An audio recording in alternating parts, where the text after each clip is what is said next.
My name is Maya Kennard. Poetically, I am Soul Minor Maya. I want to share a piece or two of mind material with you tonight.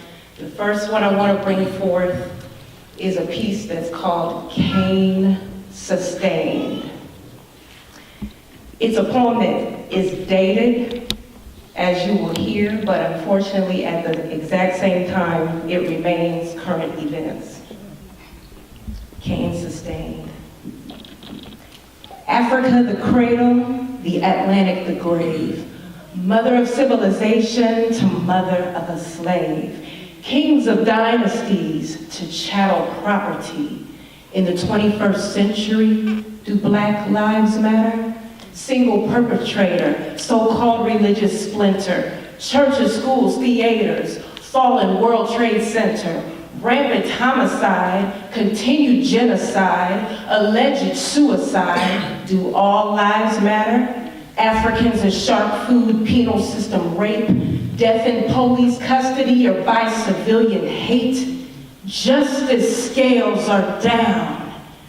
Ancestors enslaved, countless bodies mass grave, infanticide, feticide, fratricide, black on black crime, murder by tongue. We string up the old and toll the bell for the young, let freedom ring. Rodney King, Amadou, me and you, Trayvon Garner, Crawford, Tamir, Walter. What really happened to Sandra Bland, Freddie Gray, red, white, tan, black, yellow, and Mike Brown?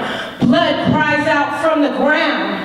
Blood cries out from the ground. Blood cries out from the ground. Maranatha. Yeah. Whoa.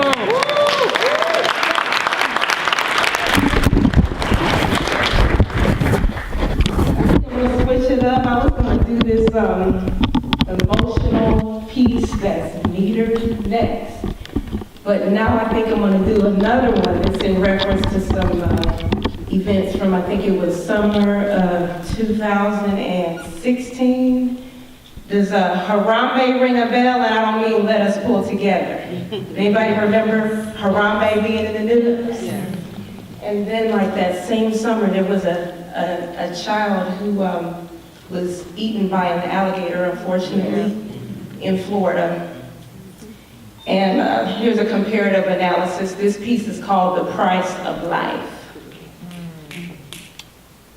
Not to give rise to a drive to false justify the disparity of public opinion of similar incident, but America the Beautiful freely offered ugly hate out speech against the parents of a black child whose self-will lured him beyond their split-second reach into a gorilla habitat.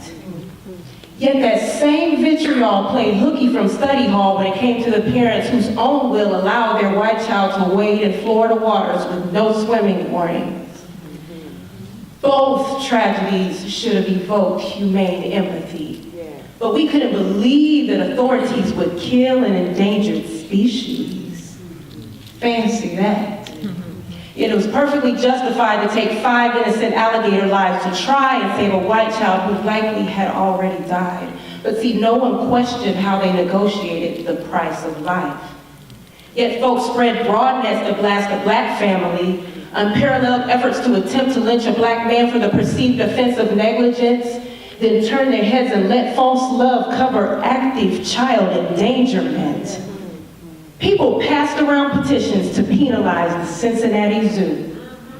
Yet we get offended and pretend like we can't comprehend why a movement finds it necessary to reinform a society of humans of the non-revolutionary and self-evident truth that black lives matter too.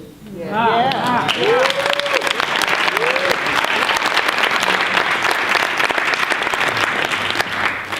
In this final piece, I'm gonna be careful to give God the glory first. There is a Columbus artist by the name of Brian Jones. He's a painter, and he was doing a poetry collection. And I tried to write this one on my own. It wasn't happening. I prayed about it, went to bed. And then there were all these words going across my head in my dream, and I could feel my head turning back and forth. And then I got up and I was able to just write it. So I will share this one with you. The painting is of a hummingbird feeding. And he had us write our poem on it. The simplicity of beauty. A flower's bird moves forward to kiss him. Yet behind the construct of time flows a blueprint of an ecosystem. A static format for a dynamic vector. The flower gains forever by giving up its nectar. Pilfered to proliferate, parceled out to pollinate, designed with no chemical defender. Abundant life attained through its surrender to the peeve of the hummingbird. Not motionless, but enigmatically still, the fowl extracts its sweet and treasured yield, and the flower does in turn receive. Two petite roles in a well-created grand scheme that things are not always what they seem. This theme holds true across life's many arts, that the whole we gain exceeds our loss in parts. When it appears that others come near to loot, we actually gain the equipment to bear fruit and grow future seeds of eternity. Short vectors turn in the expected direction and then bring the starting point around again.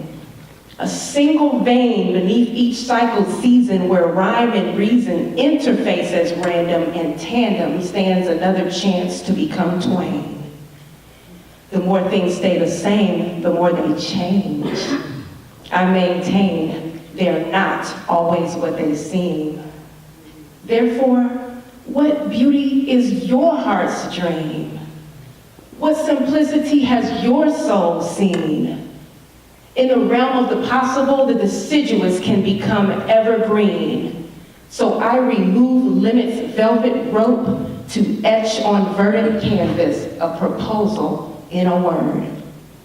Hope. Yeah. Thank you.